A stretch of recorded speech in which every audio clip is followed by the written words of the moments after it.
걸어서 올라가려면 얼마 가면 3시간 반 올라가는데, 내려가는데 2시간, 올라가는데 3시간 반. 그러면 두 가지 방법이 있어요. 그럼 두 가지 방법이 뭔가면, 자, 가장 쉽게 보는 방법, 모노레일을 타고 내려갔다가 밑에서 구경하고 또 모노레일 타고 올라오는 방법, 제일 쉬워요. 제일 간단해요. 그 모노레일 왕복이에요. 그럼 나는 좀 걸어서 구경도 하고 모노레일도 타고 싶다. 그러면 한 번 타면 돼요. 어떻게 타면 되냐면, 내리막은 상대적으로 쉽습니다. 그걸 올리막으로 올라오려면 너무 힘든 거예요. 내리막을 걸어서 내려가고 모노레일을 타고 올리막을 올라오는 방법. 그럼 요거는 편도 한 번만 타면 돼요. 그럼 이게 뭔가 하면 가격 차이, 그리고 난이도 차이, 여기에서 넣는다고요. 그래서 만약에 나는 쉽게 그냥 왕복으로 모노레일 타고 내려갔다 그냥 올라오겠다, 밑에 가서 덩치 보고 사진 찍고 좀 구경하다 올라오겠다, 아니면 나는 걸어서 내려갔다가 그리고 올리막 힘든데, 나는 내리막은 괜찮고 올리막 힘든데만 나는 요거 타겠다, 또 타면 돼요. 무슨 얘기인지 아시겠죠? 그래서 한 번 타냐 두 번 타냐는 그냥 뭔가 하면, 요게 뭔가 하면 우리 선택관광으로 들어가기 때문에 35달러예요 모노레일. 편도하면 35, 왕복하면 70. 그냥 그 차이입니다. 그냥 요 차이예요. 요거는 우리 여러분들이 알아서 결정하시면 되고, 나중에 나는 걸을 수 있다 하면 한번 걸어가지고 내려가는 것도 괜찮아요. 근데 나는 걷는 게 정말 힘들다 하게 되면 왕복으로 해도 돼요.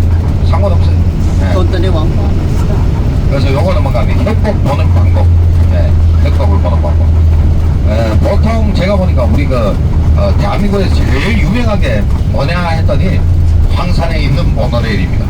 다 알고 오시더라고요. 다 알고 오시더라고요. 왜 그러냐면 서해 대폭이 이기 때문에. 그리고 협곡뿐만 아닙니다. 그럼 협곡은 우리 모노레일 타고 왕복하거나 뭐 아니면 편도하거나 다 돼요. 근데 가이드가 얘기 드릴 것만 가면, 아무리 모노레일 타도 황산에서 우리 도보로 걷는 시간은 2시간 반은 기본입니다. 무슨 얘기인지 아시겠죠? 2시간 반에서 3시간은 무조건 걸어야 된다고요. 그럼 예를 들어 나는 좀 천천히 걷는다 하게 되면 3시간은 꼭 잡아야 됩니다. 그럼 무조건 이 3시간은 나는 걸어야 된다는 얘기예요. 모노레일하고 크게 상관없이. 근데 모노레일 타게 되면 협곡만 우리가 쉽게 볼 수 있도록. 이 황산에 대한 거는 제가 나중에 또 얘기 드리겠습니다. 제가 보니까 조금 피곤하신 것 같은데 지금 주무시는 분들이 또 많습니다. 알아요. 자, 조금 있다가 가이드가 또 중국의 주의점 몇 가지 이런 걸 또 얘기 드릴 건데, 일단 조금 휴식해 주십시오. 그러면 왜냐면 다 들으셔야 돼요. 또 안 들으시는 분들은 또 나중에 아이 가이드 뭐라고 얘기했더라, 나는 왜 못 들었지, 또 이러면 안 됩니다. 주의점 같은 거, 산에 올라가서 주의점, 중국에서 주의점, 식사할 때 주의점, 그리고 뭐 예를 들어 팁을 얼마 놔야 되고, 또 우리는 이 황산만 내놓고도 어디를 또 구경하고, 호텔에 어떤 데 들고 호텔에 팁은 또 얼마 줘야 되고, 마사지는 어디에 가서 받아야 되고 등등 여러 가지를 가이드가 얘기 드려야 됩니다. 그래서 지금 제가 보니까 좀 피곤하신 것 같습니다. 여러분들이. 다른 사람 몇 살이야? 얘기하세요. 계좌신데 이야기하세요. 몇 사람? 두 번째요. 자산 자신. 그럼 제가 다른 얘기 해드릴게요. 주의점 같은 건 조금 이따 나중에 해드릴게요. 다른 얘기 해드릴게요. 우리 보시게 되면 상하이, 황산, 이 코스로 해가지고 요즘에 손님들이 많이 옵니다. 이미 예약이 언제까지 되냐면 11월 22일까지 예약이 쫙 들어왔습니다. 지금 계속 매일마다 지금 손님들이 들어와요. 근데 상하이로만 들어오는 게 아니고 항구로도 들어옵니다. 많이 들어와요 지금. 그래서 황산 코스가 요즘에 갑자기 뭔가 인기가 된 것 같은 그런 느낌입니다. 근데 황산에 현재 지금 가이드가 얼마냐면, 원래 황산에는 코로나 전에 600명이 우리 한국 가이드가 있었습니다. 600명. 지금 얼마냐면 12명밖에 없습니다. 얼마 나갔어요? 다 나가버렸어요. 다 나가버렸어요. 코로나 4년 동안 이거 진짜로 이 가이드란 직업은 이 제일 나약한 게 뭔가면, 손님이 못 들어오는데 이거 어떻게 뭐 일을 받고 손님을 받고 이래 돈 벌어요. 가이드가 나중에 다 자기 직업을 접어버리고 우리 한국의 그 비자가 풀린 다음에는 한국으로 많이 나갔습니다. 그리고 또 어디로 가냐면 뭐 예를 들어서 여기에 그 기업에 들어가 가지고 출근을 하고, 그리고 뭔가는 그 중국에도 우리나라 놓고 말하면 이 퀵 서비스 그 업종에도 우리 가이드들 억수로 많이 들어갔습니다. 예, 할 일이 없으니까. 예, 할 일이 없으니까. 근데 우리 대한민국은 그나마 괜찮아요. 예, 저희 친구들이 한국에 많은데 제가 보게 되면 코로나는 뭐 크게 영향받은 것도 없고, 예? 코로나 걸렸는데도 집에서 뭐 조금 있다가 뭐 약 좀 먹고 그래 좀 나으면 그 다음에 자기들로 또 나가더라고요. 예? 아유, 중국에는 상상도 못할 일입니다. 중국에 저희들이 어떻게 지내는지 압니까? 집에 갇혀가지고 집 대문도 못 나가게 합니다. 시간은 얼마? 제일 오래 갇혀 있을 때가 제가 90일 동안 갇혀 있었습니다. 집에 3개월, 딱 3개월이에요. 머리도 깎지 못해가지고 막 일에 내버리고, 네? 그리고 집에 맨날 있으니까 꼭 코딱지만한 집안에서 여기 갔다 저기 갔다 하는, 아유, 사람 미칠 것 같습니다. 정말 미칠 것 같아요. 그러면 집에 먹는 음식들은 어떻게 해결할까요? 정부에서 갖다 줍니다. 핸드폰으로 APP가 있어요. 네, 거기에다가 딱 해가지고 실명 등록을 해야 된단 말이에요. 예를 들어갖고 나는 뭐 22동에 뭐 306이다. 그러면 306 딱 클릭해가지고 내가 등록하고 거기에서 정부 그 사이트가 있어요. 거기 들어가게 되면 야채, 고기, 뭐 계란 다 있습니다. 그럼 거기에 클릭해가지고 이래 해가지고 내가 사 먹는 거예요. 그럼 사게 되면 어떻게 하냐면 다 산 다음에 저녁에 5시경에 어떤 애는 4시경에 그 야채 같은 거, 고기 같은 거 요걸 정부에서 사람 시켜가지고 마스크 딱 끼고 와가지고 집문 앞에 딱 놔둡니다. 예, 놔두고 그 사람이 있을 때는 못 가져가요. 예? 놔두고 그 사람은 가버립니다. 가버린 다음에 한 20분 뒤에 연락이 옵니다. 자, 채소 여기 도착했습니다. 그럼 저희들은 집문을 열고 그걸 안에 뒤에다가 이렇게 밥해 먹어야 돼요. 진짜 사람이 사는 그 생활이 아닙니다. 예? 일주일, 일주일은 아무것도 아니죠. 90일 동안 한번 집에 각해봐요. 감옥살이 아닌가. 막 미칠 것 같은데, 진짜로. 예. 그래서 어떤 일이 있었냐면, 그때 당시 보게 되면, 금방, 임신부들이 금방 더 출산해가지고 애기 전맥이고 그럴 때잖아요. 그런 사람들도 많았단 말이에요. 우유가 떨어진 거예요. 근데, 그 사이트에 가보게 되면 우유 같은 거 없단 말이에요. 그래, 막 미치는 거지. 뭐. 젖은 안 나오고 우유를 먹여야 되는데 이거 없는 겁니다. 어디 살 데도 없고. 왜냐면 다른 사이트에는 배달이 금방 불가능하단 말이에요. 옛날에 뭐 여기 사고 저기 사고 막 사고 못 산단 말이에요. 그래서 막 그 아파트 단지에 창문 열고 소리칩니다. 자, 누구 집에 혹시 애들 우유 남은 거 있으면 좀 주십시오. 얼마든지 제가 돈을 드리겠습니다. 진짜로 막 그 정도가 되고 너무 갇혀 있어가지고 막 진짜 사람이 미쳐가지고 막 창문 열고 새벽에 막 노래하고 제일 희한한 사람들 다 있었습니다. 예. 그래서 제일 오래 정부에서 이런 조치를 했을 때 중국 사람들은 무엇을 했냐면 장사가 제일 잘 되는 게 아마 우리 여러분들 상상도 못할 겁니다. 사람들 다 갇혀 있을 때 무슨 장사가 제일 잘 될 것 같아요? 한번 알아맞혀 보십시오. 네, 진짜 알아맞추게 되면 나중에 정말로 다시 이런 일이 있을 때 그 장사를 하면 돼요. 억만 장사가 된 사람들이 억수로 많습니다. 뭐 했겠습니까? 내가 만약에 갇혀 있다면 내가 집에서 할 일이 뭡니까? 뭐예요? 게임. 예? 게임?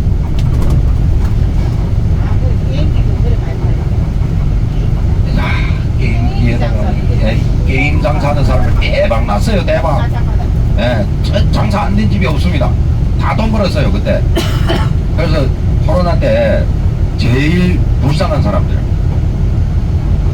개인 장사를 하는 사람, 요 옆에다가 가게를 차려놓고 한 사람들, 이 가게 문을 닫고 3개월 있으면 어떻게 됩니까? 장사도 없는데. 자, 3개월 끝났어요. 3개월 끝난 다음에 사람들 나오게 합니다. 근데 정부에서 규정을 줘요. 무슨 규정? 식당에 테이블이 10개 있어요. 그럼 10개 테이블에 하루에 받는 손님 10명을 초과 못합니다. 그건 무슨 장사입니까? 그러다가 딱 보니까 안 돼요. 그러면 한 테이블에 그냥 2명, 3명만 앉게 합니다. 마스크를 무조건 끼고 들어가야 되고, 소독을 무조건 해야 되고, 그리고 식당 주인은 뭔가 하면 이 사람 QR코드를 다운받아야 되고, 그리고 중국의 그 QR코드, 한동안 저희들이 어떻게 다니냐면, 예를 들어 저는 황산에 있어요. 근데 오늘의 무슨 일로 예를 들어 갖고 뭐 어디에 물건 사람이 갔습니다. 들어갈 때부터 저희 QR코드를 보여줘야 돼요. 3가지가 있습니다. 우리 신호등하고 똑같습니다. 파란색, 노란색, 빨간색. 노란색이면 옆에 사람들 죄송합니다. 저는 장사 안 해요. 빨리 저 멀리 가십시오. 쫓아버려요. 빨간색이면 공안에 바로 신고해버립니다. 여기 우리 빨간색 사람이 왔다고. 난리 나는 거예요. 난리 나는 거예요. 이게 파란색이 아니면 그럼 노란색은 왜서 노란색이 되는지 아십니까? 자, 우리 보게 되면 여기 아파트 단지가 하나 있어요. 예? 여기에 한 2,000호가 살고 있습니다. 그 중 한 명이 코로나 확진됐습니다. 그럼 이 2,000호 약 10,000명의 사람이 전부 다 노란색입니다. 왜? 그 사람하고 가까이 있었다는 겁니다. 예. 그럼 빨간색은 뭔가 하면 예를 들어 한 개 기관 그리고 한 개 회사 확진한 사람이 한 명 있으면 그 주변 사람들 다 빨간색입니다. 예. 그러니까 이 밀접 그리고 인접 이걸 나눈단 말이에요. 예. 그래서 막 빨간색 보면 이 사람은 아무것도 못해요. 어디 가지도 못하고 어디로 가야 되겠습니까? 자기 집에서 편안하게 계속 있든가 아니면 정부 기관에 가서 나는 빨간색이 됐습니다. 병원에다 격리해 주십시오. 그럼 병원에 가게 되면 병원에다가 딱 가둬버리고 이게 나을 때까지 가둬버린단 말이에요. 안 낫게 되면 뭐 어떻게 돼요? 안 낫게 되면 뭐 죽는 사람도 있고 그래요. 예? 예. 그렇게 오해했습니다. 예. 난리 난 겁니다. 난리 난 겁니다. 예? 그러니까 이 코로나에 있는데 중국 사람들 이해 안 가는 거예요. 예? 우리 한국에 보게 되면 코로나 있는데도 사람들이 막 이래 모여 다니고 하는 거 보면 중국 사람들이 야 저렇게 다니면 저거 다 죽지 않아. 진짜 막 이 사람들은 이해가 안 가는 거예요. 그 중국에는 어떠냐면 이 길거리에 사람도 없습니다. 감사합니다. 예, 뭐 시원한 거네요. 감사합니다. 여기는 마을이 많아요. 마을. 예? 그럼 이 마을 같은 데는 어떻게 하냐면 마을의 이장님이 마을의 그 젊은 사람들 몇 명을 불러다가 마을 입구에 출구에 나무로 가리로 내놓고 무엇을 하냐면 사람을 다 막아버립니다. 첫째 하나 마을 사람들 누구도 못 나가요. 두 번째 이 마을 사람들이 외지에서 오게 되면 못 들어오게 해요. 네, 마을에 엄마 아빠가 사는데 아들 딸이 지금 밖에서 들어왔어요. 죄송하지만 못 들어가게 해요. 아무리 뭐 자기 집에 그 안에 있어도 불가능합니다. 그럼 할 수 없이 뭔가면 돌아가지도 못하고 오지도 못하고 해가지고 그때 당시에 뭔가면 처음에는 중국 정부에서 무엇을 했는지 아십니까? 코로나 확진되게 되면 호텔에 가서 격리, 호텔비는 정부에서 나라에서 내는 걸로 한 달도 안 넘어가지고 어떻게 되냐면 격리하는 호텔비는 개인 자비. 그래서 내가 한번 걸리게 되면 첫째 하나 돈이 억수로 많이 나가요. 호텔비가 500원, 600원, 뭐 한 10만 원씩 막 해요. 예? 예, 잠시만요. 지역에서 이 아파트 가격이 가장 비싼 곳입니다. 여기에서 제일 비싼 집이 얼마가 하면 2억 정도 하니까 우리나라 돈으로 한 400억 정도. 400억. 중국의 그 유명한 배우 이영걸 아시죠? 그 무술 영화 찍는 이영걸. 그 사람이 여기 옆에다 집을 사놨어요. 그 사람이 산 집이 얼마가 2억입니다. 근데 산 게 아니고 그 아파트 부동산의 사장이 공짜로 하나 줬습니다. 그 사람한테. 그리고 그 사람이 사는 그 아파트 단지에 다른 사람들은 누구 어디에 산지 몰라요. 이 집에 누구 산지 모른다고요. 왜냐면 전 세계적인 갑부들이 여기 와서 삽니다. 네. 그래서 성명도 공개를 안 하고 몇 년 전에 코로나 전에 제가 우리나라 그 부동산 회사에서 부동산에서 이 직원들하고 사장님들하고 이래 제가 한번 모신 적이 있어요. 그래서 상하이의 그 아파트를 이래 구경하고 여기 가격을 보고 뭐 이래 고찰을 하러 오셨는데 여기에 대부분 아파트 단지를 저희들이 가봤습니다. 근데 유일하게 못 들어간 데 뭔가 하면 2억짜리 그 아파트 있죠. 예? 못 들어가게 합니다. 그럼 들어가서 구경하는데 조건이 있습니다. 무슨 조건이냐면 첫째, 재산이 중국 돈으로 5천만 원 이상 가진 사람, 재산 증명. 그러니까 은행에 내가 그 정도 저축 통장이 있어야 된다는 겁니다. 예? 그리고 두 번째 뭔가 하면 학벌을 봅니다. 네, 학력을 봐요. 무슨 학력? 전 세계적인 명문 대학교에서 나온 사람. 네, 예를 들어 우리 한국에서는 서울대 나왔다. 네, 그러면 이 학벌이 돼요. 근데 다른 학교를 나왔다. 안 돼요. 네. 그래서 중국에는 청와대 나왔다, 인민대 나왔다 하면 되는데 안 됩니다. 다른 학교에. 그래서 학벌 보고 그리고 이 사람이 또 어느 정도 그만 사회적으로 공헌이 있는 사람, 이런 사람을 보고 그리고 또 재산을 보고 하는 거예요. 아이고 누구 보겠습니까? 그래갖고 저희들이 보지도 못하고 그냥 다른 그 아파트 단지만 이렇게 보고 했는데 요 근처에는 아파트가 제일 비싼 곳입니다. 상하이는 강이 한 줄기 있습니다. 무슨 강이냐면 장강의 그 하류. 네. 이름은 황포강이라고 합니다. 황포강. 그럼 이 황포강을 기준으로 해서 황포강의 동쪽은 포동이라 하고 황포강의 서쪽은 포서라고 합니다. 네. 그러면 몇십 년 전에 중국의 아주 유명한 사람 등소평이라는 사람이 있었습니다. 네, 그럼 이분이 뭔가면 여기에 그 상하이 왔다가 황포강변에서 지금 우리가 있는 이 지역을 탁 지팡이 하나 짚고 이를 바라보면서 뭐라고 했냐면 저 이 지역이 얼마나 좋은 지역이냐, 이걸 그대로 놔두면 안 되지, 여기를 개발해라. 그래서 그때부터 시작해서 지금 우리 이 지역을 개발한 겁니다. 근데 금방 개발했을 때 상해 사람들이 뭐라고 했냐면 나는 포서에서 그 황포강의 저쪽에서 침대 하나 가지면 가졌지 포동에서 집 한 채 줘도 안 바꾼다 했습니다. 자, 지금은 어떻게 됐을까요? 맞네? 포동의 집은 이렇고 포서의 집은 이 정도밖에 안 돼요. 네. 지금 우리가 있는 데가 상하이 포동 지역. 네, 포동 지역.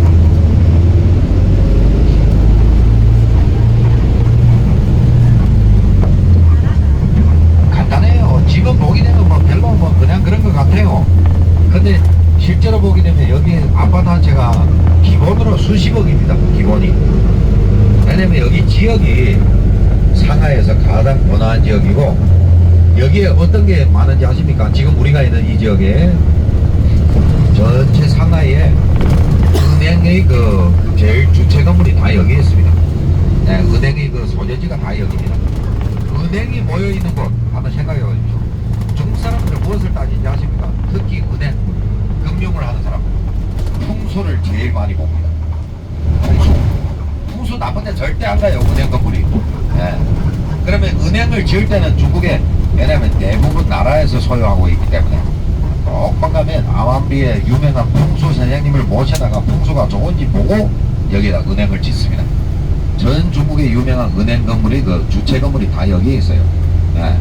그리고 전 중국에서 유명한 그 주식 회사들이 다 여기에 있습니다. 네. 전 중국의 제일 비싼 아파트 단지뿐만 아니고 제일 비싼 오피스도 전부 다 여기 있어요. 네.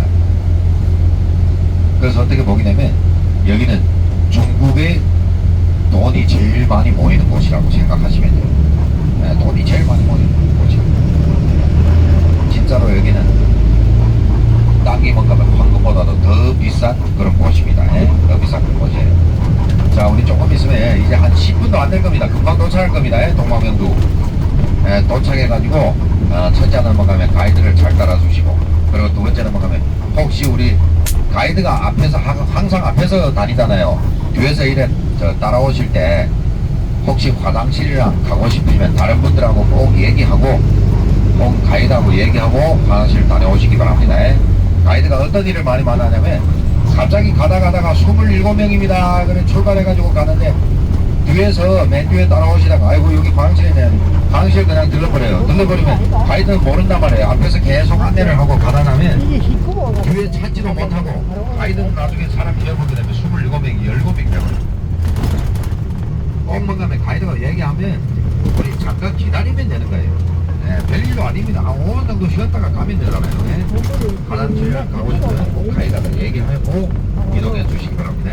자, 그리고 뭐 한 가지 나눠드리겠습니다.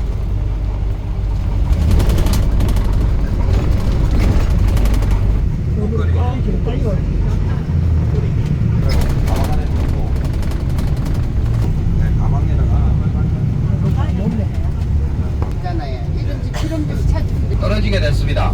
가이드를 찾아주십시오 하고 저희 이름 곽광용하고 저희 그 핸드폰 번호 그래 거기다 적어놨습니다.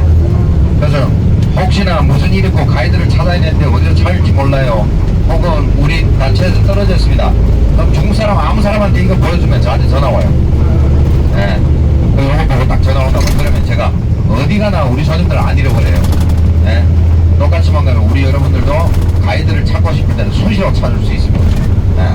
그래서 요거는 우리 가시는 날 마지막 날까지 무조건 챙겨주시고 마지막 날에 가이드한테 돌려주시면 됩니다. 내일마다 요거 꼭 착용해 주십시오. 여기가 상하이 가장 그 높은 건물량이 제일 금융의 중심지입니다. 자, 우리 저쪽에 건물량 보십시오. 미국 영화 아주 유명한 영화 그 톰 크루즈가 그 주연한 영화 있죠. 미션 엠파서블. 그 영화를 어디에 찍었냐면 여기 건물 위에서 꼭대기에서 찍은 거예요. 저기 밑에서 쫙 미끄러져 내려오면서 총을 쏴고 막 하는 장면이라며. 여기에서 영화를 많이 찍었습니다. 요 옆에 건물이 동방명타워, 요 동그랗게 생긴 건물. 네, 빨간색으로 된 동그랗게 생긴 건물. 여기에 우리 엘리베이터 타고 쫙 꼭대기 올라가가지고 거기에 유리바닥으로 된 데서 상해를 쫙 탐방할 수 있는 곳이 정말 멋있습니다. 여기에. 네, 상하이. 지금 오신 데가 마법의 도시. 네, 마법의 도시. 이 창기라 오줌 살 것 대비해서 어?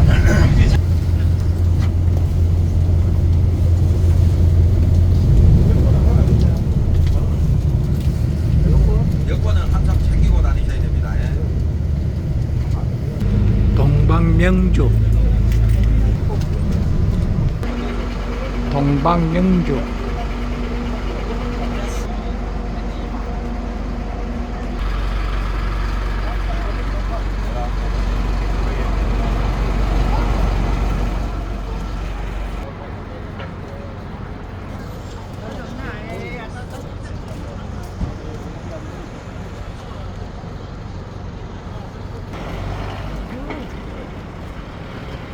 해가지고 단체 사진이랑 박자 요거랑 어 요래가 요 하면 되겠네.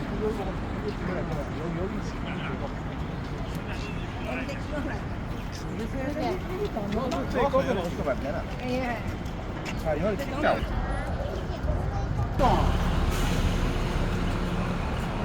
동방명주